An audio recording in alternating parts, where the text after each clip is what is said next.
ചോദ്യങ്ങൾക്ക് കൃത്യമായ ഉത്തരം നൽകിയില്ലെങ്കിൽ ഉദ്യോഗസ്ഥർക്കെതിരെ കർശന നടപടിയെടുക്കുമെന്ന് നിയമസഭാ സ്പീക്കറുടെ റൂളിംഗ് പാലിക്കാതെ മുഖ്യമന്ത്രിയും മന്ത്രിമാരും.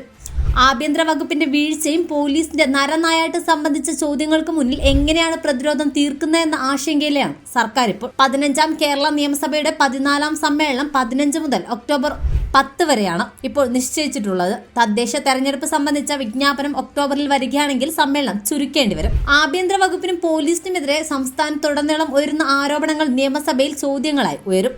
എല്ലാ ചോദ്യങ്ങൾക്കും ആഭ്യന്തര വകുപ്പ് നോക്കുന്ന മുഖ്യമന്ത്രി പിണറായി വിജയൻ തന്നെയാകും ഉത്തരം പറയേണ്ടി വരിക. എന്നാൽ കഴിഞ്ഞ നിരവധി സമ്മേളനങ്ങളിൽ സഭയിൽ ഉയർന്ന ചോദ്യങ്ങൾക്ക് മുഖ്യമന്ത്രി ഇപ്പോഴും ഉത്തരം പറയാനുണ്ട്. ഇത്തവണയും വിവരം ശേഖരിച്ചു വരുന്നു എന്ന പതിവ് ഉത്തരം തന്നെയാകും കൂടുതൽ ചോദ്യങ്ങൾക്ക് മറുപടിയായി ലഭിക്കുക. MLA-മാർ ചോദ്യം നിയമസഭാ സെക്രട്ടറിക്ക് എഴുതി നൽകിക്കഴിഞ്ഞാൽ 8 ദിവസമാണ് മന്ത്രിമാർക്ക് ഉത്തരം തയ്യാറാക്കാനായി ലഭിക്കുന്നത്. മുൻപ് ചോദ്യം അച്ചടിച്ച് എത്താനായി കാത്തിരിക്കണമായിരുന്നു. എന്നാൽ ഇപ്പോൾ ഇമെയിൽ വഴി 2 ദിവസം നേരത്തെ തന്നെ ചോദ്യങ്ങൾ മന്ത്രിമാരുടെ ഓഫീസിലെത്തും. പേഴ്സണൽ സ്റ്റാഫ് അവ ശേഖരിച്ച് ഡയറക്ടറേറ്റുകളിലേക്ക് കൈമാറും. ഉത്തരം ശേഖരിച്ച് സമർപ്പിക്കുക എന്നത് ഉദ്യോഗസ്ഥരുടെ ജോലിയാണ്. മുൻപ് ശേഖരിച്ച കണക്കുകളാണെങ്കിൽ ഉടൻ തന്നെ മറുപടി നൽകാം. എല്ലാ നിയമസഭാ സമ്മേളനങ്ങളിലും വരുന്ന പതിവ് ചോദ്യങ്ങളുടെ ഉത്തരങ്ങൾ മുൻകൂട്ടി തയ്യാറാക്കി വയ്ക്കുകയാണ് പതിവ്.